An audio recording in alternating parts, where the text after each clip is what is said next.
Russian വിമാനങ്ങൾക്ക് ഒരു ഭീഷണി ഉണ്ടാകുന്ന തരത്തിൽ ഉക്രൈന്റെ പുതിയൊരു എയർ ഡിഫൻസ് സിസ്റ്റം ഉക്രൈന്റെ ഫ്രണ്ട് ലൈനോട് ചേർന്ന് നിർത്തിയിട്ടിരിക്കുന്നുവെന്നൊരു വിവരം പുറത്തു വന്നിട്ടുണ്ട്. ഈ ഒരു എയർ ഡിഫൻസ് സിസ്റ്റത്തെ സംബന്ധിച്ച് നോക്കുകയാണെങ്കിൽ ഈ എയർ ഡിഫൻസ് സിസ്റ്റം ഉക്രൈന് വളരെ ചീപ്പായ റേറ്റിലാണ് ലഭിക്കുന്നത് എന്നും ഉക്രൈനിൽ തന്നെ ലഭ്യമാകുന്ന മെറ്റീരിയൽസ് കൊണ്ട് അമേരിക്കയും ഉക്രൈനും ചേർന്നാണ് ഈ എയർ ഡിഫൻസ് സിസ്റ്റം നിർമ്മിച്ചതെന്നും പറയുന്നുണ്ട്. റഷ്യയുടെ എയർഫോഴ്സിന് ഇത് വളരെ വലിയ പ്രശ്നമുണ്ടാക്കുമെന്നും അമേരിക്കയും പറഞ്ഞിട്ടുണ്ട്. അതുപോലെ തന്നെ ഉക്രൈന്റെ ഭാഗത്തു നിന്നും അറിയിച്ചിട്ടുമുണ്ട്. ഏതാണ് ഈ എയർ ഡിഫൻസ് സിസ്റ്റം? ഈ ഒരു എയർ ഡിഫൻസ് സിസ്റ്റം ഉക്രൈന് ഇത്രയും ചീപ്പായി ലഭിക്കാനുള്ള കാരണമെന്ത്? മാത്രമല്ല ഈ ഒരു എയർ ഡിഫൻസ് സിസ്റ്റം വെച്ച് റഷ്യക്ക് എന്തൊക്കെ തരത്തിലുള്ള പ്രശ്നങ്ങൾ ഉണ്ടാകാമെന്ന് ഈ ഒരു വീഡിയോയിലൂടെ അറിയാൻ പോകുന്നു. വളരെ പ്രധാനമായും എടുത്തു പറയേണ്ട കാര്യം എന്താണെന്ന് ചോദിക്കുകയാണെങ്കിൽ ഇത് പാട്രിയോട്ട് എയർ ഡിഫൻസ് സിസ്റ്റം അല്ല. ഇനി നേരെ വീഡിയോയിലോട്ട് പോകാം. വോയിസ് ഓഫ് വിക്കിയിലേക്ക് എല്ലാവർക്കും സ്വാഗതം.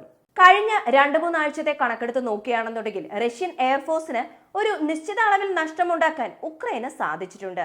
എന്തുകൊണ്ടാണ് ഞാൻ ഇങ്ങനെ പറയുന്നതെന്ന് ചോദിച്ചാൽ 3 Su-34 വിമാനങ്ങളും അതുമാത്രമല്ല 2 പ്രധാനപ്പെട്ട റഷ്യൻ ഡ്രോൺസിനെയും ഉക്രൈൻ ഫയർ ചെയ്തിട്ടുണ്ടെന്ന് ഉക്രൈൻ ക്ലെയിം ചെയ്തിട്ടുണ്ട്. പക്ഷേ റഷ്യൻ ഭരണകൂടം ഓറിയന്റഡ് ആയിട്ടുള്ള നിരവധി ടെലിഗ്രാം ഗ്രൂപ്പിലും അതുപോലെ തന്നെ നിരവധി ഡിഫൻസ് അനലിസ്റ്റും ഈ ഒരു കാര്യം സമ്മതിച്ചിട്ടുണ്ട്. അതായത് റഷ്യൻ എയർഫോഴ്സിന് ഒരു സിഗ്നിഫിക്കന്റ് ലോസ് ഉണ്ടാക്കാൻ ഉക്രൈന് സാധിച്ചിട്ടുണ്ട് എന്ന്. അതുമാത്രമല്ല റീസെന്റ് ആയി ക്രീമിയയിൽ വെച്ച് ഒരു ലാൻഡിംഗ് ഷിപ്പ് റഷ്യയുടെ ലാൻഡിംഗ് ഷിപ്പിലും ആക്രമണം നടന്നിട്ടുണ്ടായിരുന്നല്ലോ. 2-3 വീഡിയോകളിൽ ഇതിന്റെ അപ്ഡേറ്റ് ഞാൻ തന്നെ പറഞ്ഞിട്ടുണ്ട്. അങ്ങനെ ഒരു ലാൻഡിംഗ് ഷിപ്പിൽ ഉക്രൈൻ ആക്രമണം നടത്തുമ്പോൾ റഷ്യക്ക് എന്തെങ്കിലും നഷ്ടം ഉണ്ടായിട്ടുണ്ടോ എന്ന് ചോദിച്ചാൽ തീർച്ചയായും അതെ. കാരണം ലാൻഡിംഗ് ഷിപ്പ് പോയാലും കുഴപ്പമില്ല എന്ന് വെക്കാം. പക്ഷെ ആ ഒരു ലാൻഡിംഗ് ഷിപ്പിൽ 100 കണക്കിന് ഷാഹിദ് ഡ്രോൺസ് ഉണ്ടായിരുന്നു എന്നൊരു വാർത്ത പുറത്തു വന്നിട്ടുണ്ട്. ഈ ഷാഹിദ് ഡ്രോൺസ് എല്ലാം ഉക്രൈനെതിരെ വിക്ഷേപിക്കാനായി ക്രീമിയയിലേക്ക് പോയിക്കൊണ്ടിരുന്നതാണ്. സോ ആ കപ്പൽ മാത്രം നശിപ്പിച്ചതല്ലാതെ അതിലെ 100 കണക്കിന് ഡ്രോൺസ് ഷാഹിദ് ഡ്രോൺസും നശിക്കപ്പെട്ടു. എന്തായാലും ഇത് റഷ്യയെ സംബന്ധിച്ച് ഒരു വലിയ നഷ്ടം തന്നെയാണ്. ആ ഒരു കപ്പലിന്റെ വാല്യൂ മാത്രം ഏകദേശം 100 മില്യണിൽ കൂടുതൽ ഉണ്ടാകുമെന്ന് പറയുന്നു. പൊതുവെ ഒരു ലാൻഡിംഗ് ഷിപ്പ് ഗുഡ്സ് ക്യാരി ചെയ്യാനും അതുമാത്രമല്ല ആംഡ് വെപ്പൺസ് ഒക്കെ യുദ്ധക്കളത്തിൽ എത്തിക്കാനും പോർട്ടിൽ എത്തിക്കാനുമാണ് ഉപയോഗിക്കുന്നത്.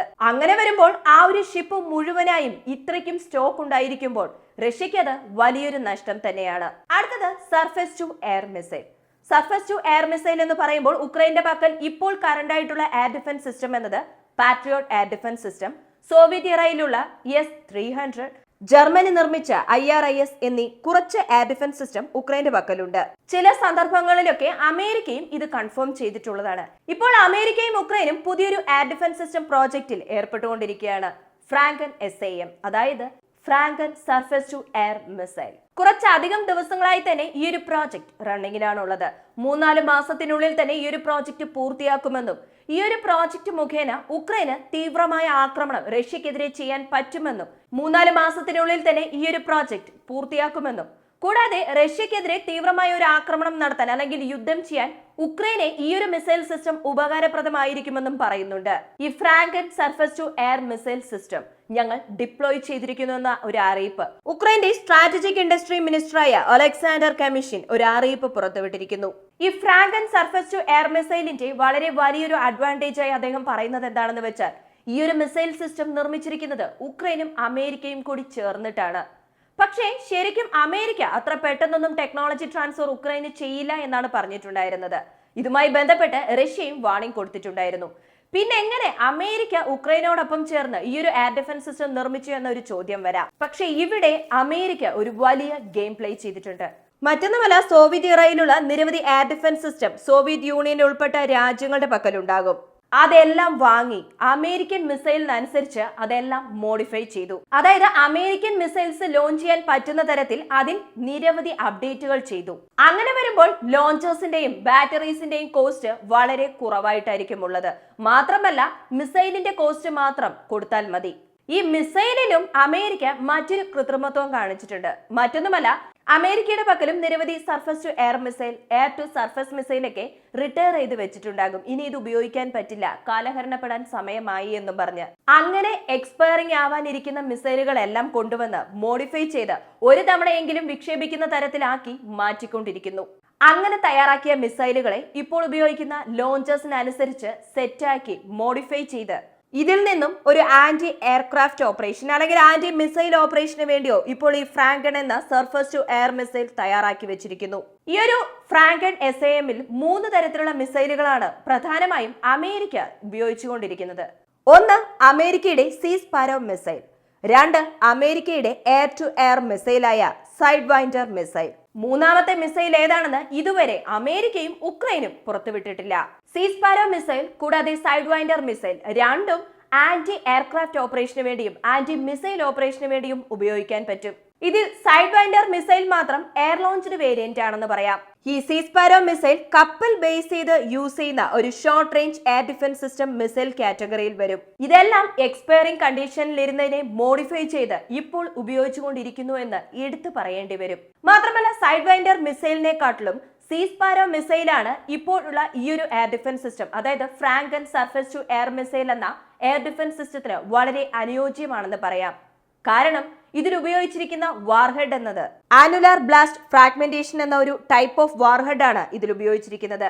ഇതിന്റെ വലിയൊരു അഡ്വാൻറ്റേജ് എന്താണെന്ന് ചോദിക്കുകയാണെങ്കിൽ ഇത് റഷ്യക്കെതിരായി, റഷ്യയുടെ എയർക്രാഫ്റ്റിനെതിരായോ അല്ലെങ്കിൽ റഷ്യൻ മിസൈലിനെതിരായോ ഡയറക്റ്റ് ആയി പോയി ബ്ലാസ്റ്റ് ആകേണ്ട ആവശ്യമില്ല.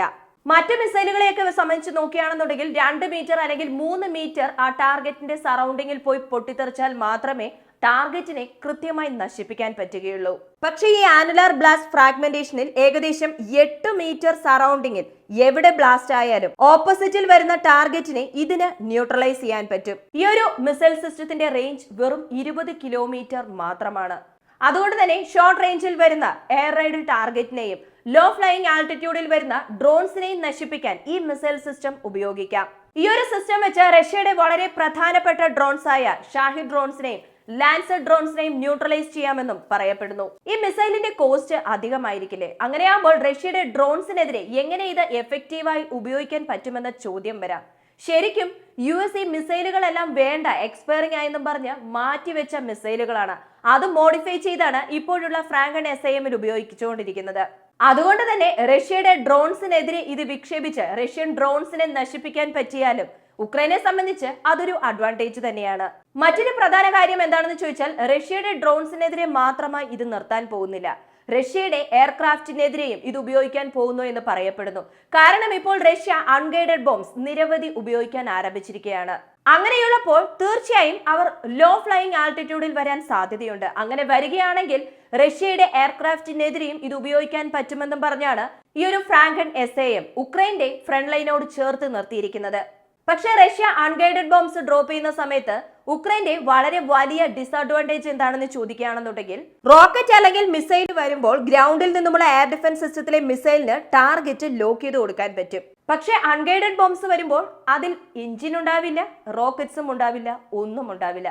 ജസ്റ്റ് കുറച്ചു ദൂരം ഗ്ലൈഡ് ചെയ്ത് വന്ന് പ്രീ പ്ലാൻഡ് ടാർഗറ്റിനെ വന്ന് ആക്രമിക്കും. അതുമാത്രമാണ് അൺഗൈഡഡ് ബോംബ്സിന്റെ പ്രധാനമായ ജോലി. അങ്ങനെയുള്ളപ്പോൾ ഈ FAB 1500, FAB 100 ബോംബ്സ് ഒക്കെ തടയാൻ ഉക്രൈൻ ഒന്നും ചെയ്യാൻ പറ്റുന്നില്ല. ഈ ഒരു വീഡിയോയെ കുറിച്ചുള്ള നിങ്ങളുടെ അഭിപ്രായം മറക്കാതെ കമന്റായി ചേർക്കുക. വീഡിയോ ഇഷ്ടമാവുകയാണെങ്കിൽ ലൈക്ക് ചെയ്യുക, ഷെയർ ചെയ്യുക, ചാനൽ ഒന്ന് സബ്സ്ക്രൈബ് ചെയ്ത് സപ്പോർട്ട് ചെയ്യുക. വീണ്ടും അടുത്ത വീഡിയോയിൽ കാണാം. നന്ദി, നമസ്കാരം.